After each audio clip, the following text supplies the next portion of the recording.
গত 12/5/2024 তারিখ রবিবার ঢাকা বিশ্ববিদ্যালয়ের সিনেট ভবনে climate action plan launching ceremony উপলক্ষে কনফারেন্সে বিশেষ অতিথি উপস্থিত ছিলেন গাজীপুর সিটি কর্পোরেশনের মাননীয় মেয়র জায়েদা খাতুন এবং গাজীপুর সিটি কর্পোরেশনের উপদেষ্টা জনাব জাহাঙ্গীর আলম।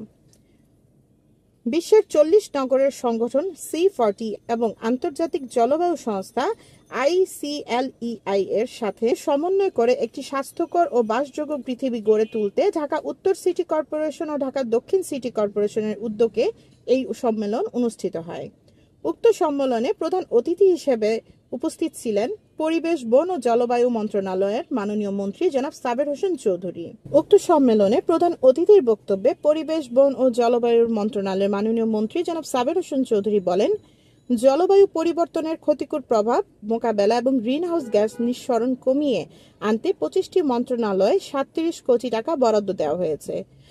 এছাড়া ঢাকা উত্তর সিটি কর্পোরেশনের মাননীয় মেয়র জনাব আতিকুল ইসলাম বলেন, গ্রিনহাউস গ্যাস নিরসনে বাংলাদেশের অবদান 0.46%, কিন্তু জলবায়ুর পরিবর্তনে এর ক্ষতিকর প্রভাবে বাংলাদেশে খরা, অনাবৃষ্টি, জলোচ্ছ্বাস, নদী ভাঙ্গন ক্রমশই বাড়ছে।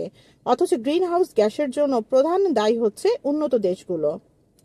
ঢাকা দক্ষিণ সিটি কর্পোরেশনের মাননীয় মেয়র ব্যারিস্টার শেখ ফজলুল তাপস বলেন, ঢাকা দক্ষিণ সিটি কর্পোরেশনের বিভিন্ন এলাকায় গত কয়েক বছরে 25,000 বৃক্ষরোপণ করা হয়েছে। স্যাটেলাইট ইমেজিং এর মাধ্যমে সিটির বিভিন্ন এলাকায় এই কার্যক্রম আরও সম্প্রসারণ করা হবে বলে তিনি জানান।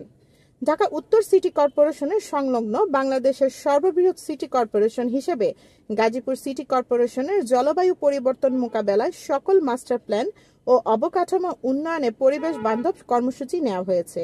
দেশের 75% শিল্প কারখানা গাজীপুর কেন্দ্রিক হওয়ায় সুষ্ঠু বজ্র ব্যবস্থাপনা নিশ্চিত করে গ্রিন সিটি গড়ে তুলতে গাজীপুর সিটি কর্পোরেশনের ভূমিকা খুবই গুরুত্বপূর্ণ।